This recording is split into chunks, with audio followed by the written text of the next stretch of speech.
ప్రారంభించడం జరిగింది. రేవంత్ రెడ్డి గారు ఏదైతే వ్యాఖ్యానాలు చేశారు చాలా అమౌంట్ రేవంత్ సోదరుల అకౌంట్కి వెళ్ళి కట్ చేస్తామని ఇది ఏ విధంగా సముచితం?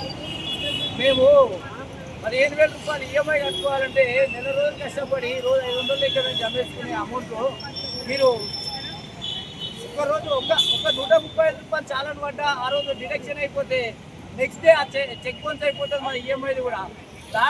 ఈ విధంగా మీరు అమౌంట్ కట్ చేస్తే ఇక్కడ ఇబ్బంది, అక్కడ ఈఎంఐ బౌన్స్ అయిపోయి మా సివిల్ ఖరాబ్ అయిపోతుంది. మాకు 3,000 రూపాయలు అదనంగా ఈఎంఐకి సంబంధించి ఫైనాన్స్ కంపెనీలు కట్ చేసుకుంటారు.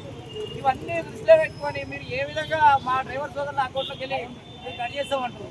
మీరు ఏదైతే పాత పద్ధతి ఉందో అదే పద్ధతిలో కంటిన్యూషన్ అవ్వడంలో తప్పులేదు. ఇంకోటి, డ్రైవర్ల కోసం మీరు ఎలక్షన్లకు ముందు ఏం వాగ్దానం చేశారు? మేము అధికారంలోకి రాగానే సంక్షేమ బోర్డు ఏర్పాటు చేస్తాం, 12,000 రూపాయలు ప్రతి డ్రైవర్కి ఇస్తామని చెప్పారు. ఒక రకంగా ఫ్రీ బస్ కార్యక్రమం ఏదైతే ఉందో దాన్ని పెట్టి ప్యాసింజర్కి సంబంధించిన ఆటో డ్రైవర్లను రోడ్డు పాలు చేసిరు.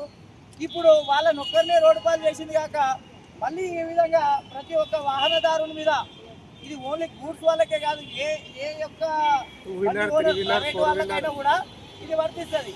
ఈ విషయం ప్రజల్లోకి ఎప్పుడైతే వెళ్ళిందనుకోరి మీరు ప్రజల్లోకి వెళ్ళిందనుకోరి ఇది చాలా ఘోరాతి ఘోరంగా మీ యొక్క పార్టీ మళ్ళీ నెక్స్ట్ వచ్చే అవకాశం కూడా ఉండదు.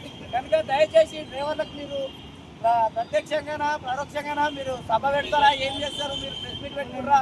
పెట్టుకొని డ్రైవర్లకు క్షమాపణ చెప్పాలి. ఇదేదైతే ఆన్లైన్ది అకౌంట్లోకి వెళ్ళి అమౌంట్ కట్ అవుతుందని చెప్పారో దీన్ని కూడా మీరు రద్దు చేసుకోవాల్సిందిగా కోరుతున్నాం. ఈరోజు 10ల సంఖ్యలో, 20 సంఖ్యలో, 100ల సంఖ్యలో వచ్చినాం. రేపు వేల సంఖ్యలో, లక్షల సంఖ్యలో 33 జిల్లాల్లో ఇలాంటి కార్యక్రమాలు చేపట్టి మొత్తం ప్రతి జిల్లా నుంచి మీ ఇంటిని ముట్టడి చేస్తామని చెప్పి ఈ సందర్భంగా తెలియజేస్తున్నాం. అందరికీ ధన్యవాదాలు. ఈ కార్యక్రమానికి వచ్చిన ప్రతి ఒక్కరికి కూడా ధన్యవాదాలు. ఇంతటితో ఈ కార్యక్రమం సమాప్తం చేస్తాం. పోలీసులకు ధన్యవాదాలు, పోలీసు వారికి కూడా ధన్యవాదాలు. Thank you sir, thank you sir, మీరందరూ కోఆపరేట్ చేసినందుకు.